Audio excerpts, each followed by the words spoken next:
I used to tell women to avoid mirrors and bright light after 60. I was wrong, and it cost some of you years you didn't have to lose. Today I'm showing you the 3 haircuts that genuinely shave a decade off how you're perceived, and the 3 that quietly add it back on, even when they look put together on the surface. I researched the styling choices that make or break how women over 60 are seen, so you get what actually works, not what's trendy for the sake of it. If you haven't hit subscribe yet, do it now, because I cover this every single week. The round face framing bob that erases a decade. Here's something most stylists won't say out loud. The haircut you've had since your 50s is probably the reason people guess you're older than you are, not your face. It's not your skin. It's not your posture. It's the shape sitting around your face every single day. The rounded face framing bob is the first cut on my younger list, and it works for a very specific reason. As we age, the lower half of the face softens, and a blunt, heavy line anywhere near the jaw draws the eye straight to that softness. A rounded bob does the opposite. The ends curve inward, gently grazing the jawline instead of cutting flat across it, and that curve visually lifts everything above it. Cheekbones, eyes, the whole upper face gets the attention instead. Here's the exact request to bring to your stylist. Ask for a jaw-length rounded bob with an inward curve at the ends, no blunt line. That phrasing matters. A stylist who hears bob alone might give you something blunt and heavy, which is the opposite effect you want. You need the word rounded and the word inward in there, every time. Let me tell you about Rosalind. She'd worn the same blunt shoulder-length cut for almost 15 years, the kind with a hard, straight edge that just stopped, no shape to it. She came and convinced her face had simply changed, and there was nothing to be done. We took 4 inches off and rounded the ends inward at jaw level. She didn't recognize herself in the mirror, and not in a dramatic makeover show way, just quietly, genuinely stunned. Her cheekbones, which had been sitting there the whole time, suddenly had somewhere to be seen. Her daughter told her she looked like she'd had work done. She hadn't touched a thing except the shape of her hair. What changes physically is simple. The inward curve creates a soft frame that photographs younger because it removes hard lines near the areas that have softened with age, and replaces them with a shape that curves the same direction your face naturally does now. You're not fighting your face, you're finally matching it. The result isn't subtle. Women tell me strangers start guessing 5 to 8 years younger within the first week of wearing this cut, before they've changed a single other thing about their appearance. That's the power of getting the line right.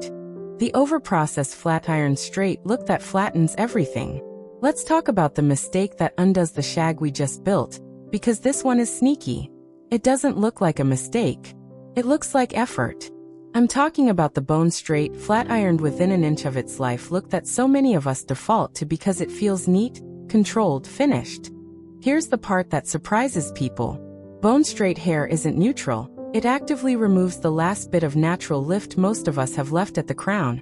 And it does it on purpose, since that's the entire point of a flat iron. Combine that with hair that's already thinning at the root, and you get hair that lies completely flat against the scalp, which reads as sparse even when it isn't. It's not that you have less hair. It's that flat ironing removes every visual cue that would have suggested otherwise. If this is your daily routine, here's what to say instead. Loose waves with a 1-inch barrel, root volume left untouched, no ironing at the crown. You're not giving up the smooth, finished look entirely. You're just moving the smoothing to the mid-lengths and ends, and leaving the root alone to do what it naturally wants to do, which is lift slightly. I think about a woman I'll call Marguerite, who flat-ironed her hair every single morning for years, the full routine, root to tip, without fail. She'd started noticing photos of herself looked flat somehow, and she genuinely couldn't place why, since her hair always looked neat in the mirror. The answer was that neat and flat aren't the same thing, and a camera picks up the difference instantly. We switched her to loose waves with the root left alone, and the transformation in photos specifically was almost shocking.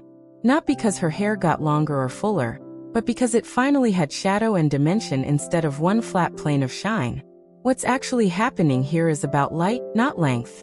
Flat hair reflects light in one uniform sheet, which flattens the whole silhouette in a photo, or even just under normal room lighting. Once you introduce a soft wave, especially with root volume intact, the hair starts catching and breaking light in multiple directions, And that variation is what your eye reads as thickness and dimension, even on the exact same amount of hair. The swap is simple to state and enormous in effect. Before, hair flat ironed root to tip with zero lift anywhere near the scalp. After, that same hair with root volume preserved and soft waves introduced through the mid-lengths and ends. And once you understand how much lighting and shadow shape the way your hair reads, you'll see exactly why the next haircut on my list works, because it does this on purpose, at the front of your face specifically. The soft curtain fringe that lifts your whole face. The third and final haircut on my younger list is the soft curtain fringe, parted and swept to either side rather than cut straight across. And I want to start with the part that actually surprises most women, because it's counterintuitive. You'd think adding hair to the forehead would make a face look busier, more cluttered, maybe even older by adding visual weight. It does the opposite, and here's the mechanism. As the face ages, the forehead often becomes one of the more exposed, flattest planes on the face, and a fully bare forehead can actually emphasize that flatness rather than looking youthful and open. A soft curtain fringe, swept to the sides rather than cut in a blunt line, breaks up that plane with movement and shadow, framing the eyes instead of exposing the whole forehead. Here's the exact request. Curtain fringe, center parted, face-framing pieces swept past the temples, longer at the sides, nothing blunt across the forehead. That phrase, nothing blunt, is doing real work in that sentence, because a blunt fringe cut straight across is an entirely different look, and on a mature face it can read heavy rather than soft. You want movement and a sweep, not a hard line.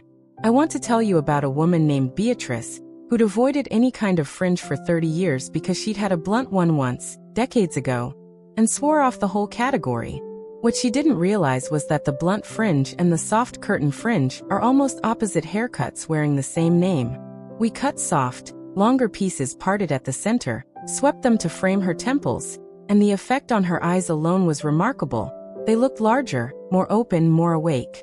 She told me a coworker asked if she'd gotten more sleep lately. She hadn't. Her forehead had simply stopped absorbing all the visual attention. The structural reason this works is about the eye area specifically. Fine lines and slight hooding at the outer eye are common after 60, and a fully bare forehead puts the entire face on display with nothing to soften the transition into that eye area. A softly swept fringe creates a gentle frame right at the point where the eyes need it most, drawing focus into the eyes themselves rather than the skin surrounding them. The swap here is precise. Before, a completely bare forehead with nothing breaking up that flat plane. After, soft curtain fringe pieces swept past the temples, framing the eyes with movement and shadow. It's a small addition of hair that changes an enormous amount about how open and awake the whole face reads. And it sets up exactly why the final mistake on my list is such a shame to see, because it takes this same fringe idea and does it in the single worst possible way. The blunt, heavy fringe mistake and the overlayered pixie mistake. We're closing with the last two mistakes on my list, and I've paired them together because they share the same root problem, cutting too aggressively in the exact spot where softness matters most after 60. First is the blunt, straight across fringe, cut in one hard line just above the brow. This is the mirror image of the soft curtain fringe we just covered. And it fails for exactly the opposite reason it succeeds. A hard straight line sitting directly above the eyes draws a bar right across the face at the worst possible height, boxing in the eyes rather than opening them. Where the curtain fringe creates movement and shadow, the blunt fringe creates a flat, heavy ceiling that can make the eyes look smaller and the whole upper face more closed off. If you're wearing this cut currently, here's the fix to bring your stylist. Grow the blunt fringe into a soft curtain shape, add face framing layers on either side, blend the length. This isn't an overnight change. It's usually a few appointments of shaping while it grows, but the direction matters more than the speed. You're moving away from the hard line and toward the sweep. I think of a woman named Josephine, who'd worn the same blunt brow skimming fringe for years because it was easy, wash and go, no thought required. She mentioned once that people kept asking if she was tired, even on days she felt completely rested. That's the blunt fringe talking, not her face. We began softening and growing the line, blending it into longer face framing pieces over a few visits.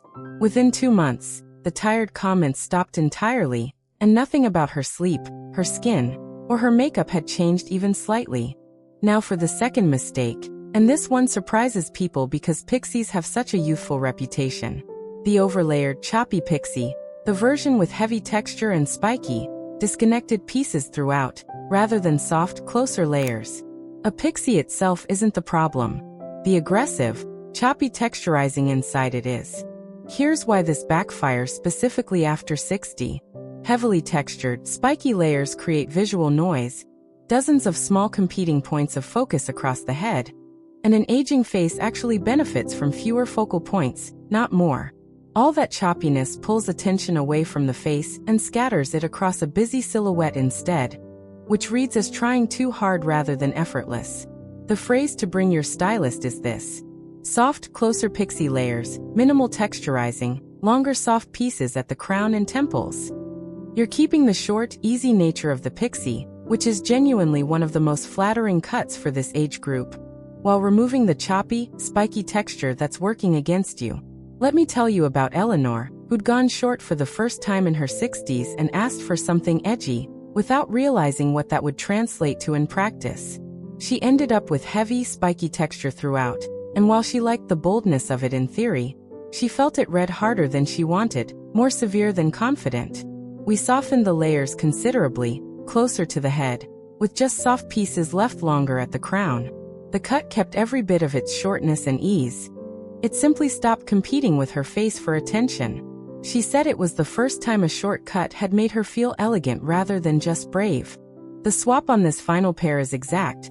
Before, a blunt brow skimming fringe and a choppy, over-texturized pixie, both cutting too hard in exactly the spots that need softness most. After, a grown-out curtain fringe with face-framing layers, and a soft closer pixie with gentle crown pieces, both doing the same job the earlier three cuts did, adding movement and light exactly where age has taken it away. That's really the whole secret behind everything we've covered today. It was never about chasing a trend. It was about giving your hair somewhere to catch the light again. You now know the exact three cuts that add life back to your face: the rounded bob, the soft layered shag, and the curtain fringe. And the three that quietly work against you: the blunt bob, the flat iron flat look, and over choppy texture wherever it shows up. That's not luck or genetics, that's just knowing which line to ask for. Tell me in the comments, which of these 6 were you already wearing without realizing which side it fell on? Next week I'm covering the exact color placement that ages women faster than any haircut ever could, so you won't want to miss it. Like this video, subscribe to Timeless Wisdom Path, and I'll see you in the next one.